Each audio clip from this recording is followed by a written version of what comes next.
Okay guys so म चाहिँ अहिले 2 दिन भयो गाउँ आएको छु। सो आज म तपाईँहरूलाई एउटा नयाँ कुरा देखाउँछु ल। नयाँ भन्नाले गाउँघरतिर भइराख्ने होइन, प्रायः उस नै हो, कमन नै, तर पुरानो कुरा, पुरानो यो चाहिँ रीतिरिवाज रीति शैली हो। सो यो चाहिँ म चाहिँ गाउँको एकदम ठुलो जङ्गल होइन, बारी हो, खासमा मेरो आफ्नो बारी नै हो, त्यो बस्तीमा आइपुगेको छु। सो आज म तपाईँहरूलाई एउटा कुरा देखाउँछु ल।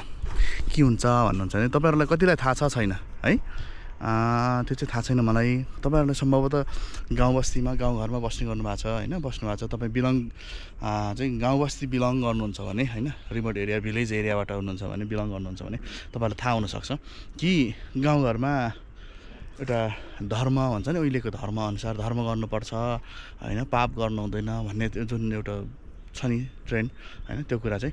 सो आज यहाँ पनि म तपाईँहरूलाई एउटा के देखाउँछु भन्दाखेरि गाउँघरमा तपाईँहरू जानुभएको छ भने त्यो ठाउँ ठाउँमा हुन्छ नि बर पिपल रोपेकोहरू, चौतारा बनाएकोहरू, त्यस्तोहरू हुन्छ नि है। त्यो एकजना आफ्नो धर्म गर्ने एउटा उस होस् भनेर चाहिँ धर्म गर्नका लागि धर्मको नाममा रोपिने होइन, धर्मको नाममा भन्दा धर्म गरेर रोपिने, धर्मको लागि भनेर हुन्छ भनेर।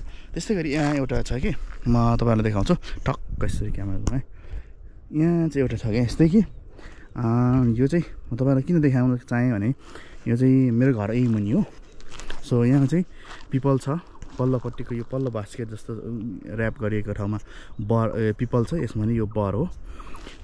यो चाहिँ किसिमले गाउँघरमा यो खै कसरी सुरु भयो त्यो चाहिँ मलाई सुरु थाहा छैन, तर एउटा चलन छ। यहाँ चाहिँ बर पिपलहरू होइन, बाटो हिँड्ने मान्छेहरू बिसाउन भनेर यस्तो ट्याक्कै बनाएको हुन्छ। यो चाहिँ ट्याक्कै मेरो मम्मी र विशेष गरी मेरो मम्मी र ड्याडीले गर्नुभएको, रोप्नु भएको हो यो चाहिँ है। यहाँ पिपल छ, अहिले पात झरेको छ, यहाँ सानो छ यो पनि ट्याक्कै देख्नु छ यहाँनिर। तपाईँ बर तपाईँले देखिहाल्नु भयो, माथि ठुलै छ, पातै निस्किएको छ, पिपल चाहिँ छ बर पिपलको बिहे गरिदिने भन्ने हुन्छ नि, जुन यसो धर्म होस् भनेर यसो ट्याक्कै बनाउनु भएको छ। मेरो मम्मी र ड्याडीले रोप्नु भएको यो चाहिँ। यसको पनि विधि हुँदो रहेछ, यो ठुलो पञ्चमी कि समथिङ के त्यो पूर्णिमा त्यस्तो बेला चाहिँ यसको विवाह गरिदिने भन्ने हुँदो रहेछ। यो चाहिँ सो विधिवत रूपमा नै यसरी त्यतिकै रोप्नु पाइँदैन होइन, पाउँछ तर पनि पाउनु त नपाउने होइन, तर सँगै चाहिँ यसरी चाहिँ रोप्नेको अर्थ चाहिँ यिनीहरूको चाहिँ विधिवत रूपमा चाहिँ यसको बिहे गरिदिनुपर्छ भनेर चाहिँ त्यो अनुरूप नै मेरो ड्याडी र मम्मीले चाहिँ यो रोप्नु भएको छ। किनभने यो ठाडो चाहिँ यो चाहिँ पहिलाको साबिकको मूल बाटो हो, हिँड्दाखेरि अझै पनि मान्छे हिँड्छन्। यो तपाईँको हाम्रो माथि हेल्थ पोस्ट माथि छ, यो माथि छ, त्यहाँ जाने अनि सामान्य गाउँघरमा यो बजार जानेहरू बाटोहरू यही नै हो, अझै पनि मान्छे हिँडिराखेका हुन्छन् होइन। सो यहाँनिर चाहिँ बिसाउन उहाँहरूले चाहिँ विश्राम कक्षको रूपमा विश्राम होस् भनेर रोप्नु भएको छ। हेरौँ अब कस्तो हुन्छ। यसको बिहे गरिदिनु बाँकी छ। यो चाहिँ हाम्रो यहाँनिर एकजना मापे वाकु भन्ने ठाउँको एकजना गुरु हुनुहुन्छ, विक्रम घिमिरे भन्ने गुरु हुनुहुन्छ, जो उहाँ चाहिँ बनारस नै गएर कोर्स गरेर यो के भन्छ त्यो है, गुरुहरूको यो हिन्दू उसको चाहिँ पाठ पूजा के भन्छ त्यसलाई चाहिँ के भन्छ, आचार्य समथिङ त्यस्तो चाहिँ उहाँहरूले गरेर आउनुभएको, डिग्री गरेर आउनुभएको गुरुले उहाँलाई बोलाएर उहाँले नै पूजापाठ गरेर उहाँको यो हिन्दू संस्कार अनुसार चाहिँ उहाँहरूले पूजापाठ गरेर रोपिएको हो। र अब यो बढ्ने क्रममा छ, सरिसकेको छ, बर त ठुलो भइसकेको छ, अलिक ठुलै पनि रोप्नु भएको हो।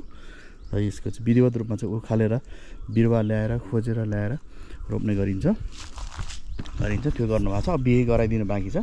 त्यो अगाडि चाहिँ रोप्ने बेलाको पितृपाठहरू, पूजापाठहरू, पितृहरू चाहिँ सबै गरिसक्नु भएको छ है। सो यो छ, यस्तो छ। तपाईँहरूको गाउँघरमा पनि हुन्छ होला सायदै, गाउँघरतिर देख्नु भएको छ भने बर पिपलहरू देख्नु भएको छ भने। जस्तो यो एउटा भनाइ पनि छ, बर पिपल यसरी बिहे गराइदिएको बर पिपलहरू काट्नु हुँदैन भन्छन् होइन, किन पाप लाग्छ भन्ने एउटा कथन छ होइन। हो नि त, यो पनि निर्जीव होइन, सजीव हो, यसको पनि ज्यान हुन्छ, यसको पनि एक किसिमको आफ्नो प्राण हुन्छ होइन। त्यो भएर पनि होला, लाइफ हुन्छ यसको पनि। त्यो भएर अटोमेटिक जुनसुकै पनि रुख काट्नु त राम्रो होइन, तर पनि विशेष गरी यो चाहिँ पूजा गरिएकोले गर्दाखेरि यिनीहरूलाई काट्नु हुँदैन भन्ने कथन छ। तपाईँहरूकोतिर पनि त्यस्तो छ भने कमेन्ट गर्नु होला है, कमेन्ट गरिदिनु होला। यो चाहिँ हाम्रो मेरो मम्मी र ड्याडी अनिले विशेष गर्नुभएको र हजुरबुवा हुनुहुन्छ, उहाँहरूले चाहिँ रोप्नु भएको। र यो चाहिँ अब केही समय पश्चात तपाईँहरूलाई म यसको बिहे भएको बेला पनि बिहे गराइदिन्छु, त्यो बेलाको पनि तपाईँहरूलाई भिडियो यही च्यानल मार्फत तपाईँहरूलाई देखाउने छु। केही समय पश्चात हुनेछ त्यो चाहिँ है। हस्, ओके, थ्याङ्क यू गाइज।